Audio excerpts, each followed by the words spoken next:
Oh, mga bayaw, andyan na pala kayo. Andito na naman tayo sa isang edisyon ng Pwe, Pulutang Wasak Espesyal. Okay, ang gagawin natin ngayon ay sinigang na hipon. Ano yan? Magluluto tayo Ikaw ngayon ng na yung bida pulutan. na show? Hindi, ikaw pa rin. Hindi. Mukha mo yung nasa loob mo naman, di ba? Sorry. Ayan na. Ano may ginagawa mo? Magluluto sana ako ng sinigang na hipon. Kaya pusit yung hinihiwa mo. Pusit ba yan? Pusit yan, tol. Pusit ba yan? Oh. Oy, mga bayaw. Gagawa po tayo ngayon ng isang espesyal na putahe. Mahilig ka ba sa calamares? Oo, masarap yung calamares. Ito pa, tatawagin natin itong calamares a la Trillanes. Ayon sa aklat na ito, itong pulutan, mula sa kusina ng mga sundalo, paborito raw ni Trillanes ito at pinag-uusapan daw nila nung sila nasa loob ng kalaboso na mag-food trip daw sila paglaya. Meron tayong pusit at may sausawan tayo. Siyempre, honey mustard, honey, hot sauce, at orange marmalade. Asin, vitsin. At saka syempre, Pusit.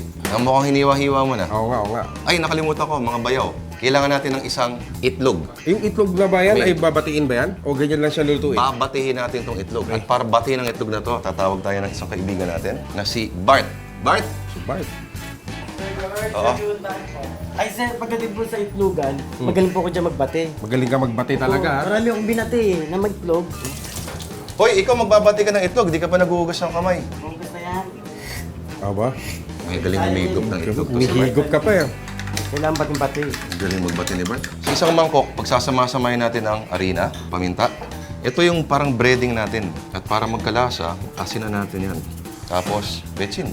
Tapos halu-haluin natin ngayon yan. Ganda yan, ha? Nagahalo yung itim sa puti, no? Ito ngayon, bubuksan natin itong super kalan. Ayan, o. Ito, lighter mga bayaw. Importante yan, ha? Diba? Galing ng camera natin. May lumalabas sa camera sa lighter sa ilalim. Sitcom lang, ha? Ganito lang kasimple yan, Jun. Itong pusit, ibababad mo lang saglit dito. Isa lang, pwede ganyan. Kunyari yan. yan. Tapos ibababad mo siya doon para kumapit-kapit. Tapos gaganon-ganon. Yan. Pero dapat yan, diretso na yan sa mantika.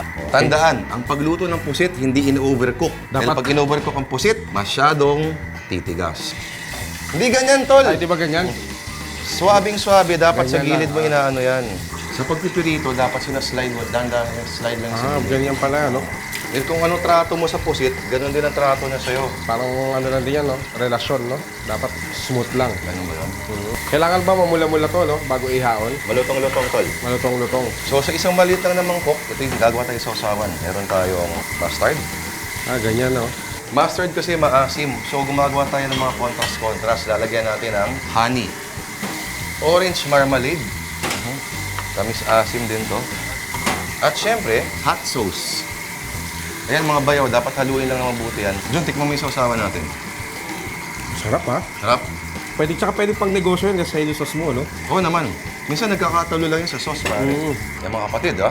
Madali lang gawin to. So yan, pwede lang kamayin yan, ganyan. Dahil kamayin, tol. Mga bayaw naman tayo rito. Bayaw naman tayo, ano? Ang sarap. Hindi nga. Yung sauce yung nagdala. Yung halo ng mustard, yung asim ng mustard, honey, orange marmalade, at yung hot sauce. Biglang nagkikik yung mustard. May sipa. Ngayon mga kapatid, calamares a la Trillanes, dito lang po yan sa Pwe! Ayan, Pulutang Wasak Espesyal. sarap na ito. Ba't kaya? Kung babati yung itlog.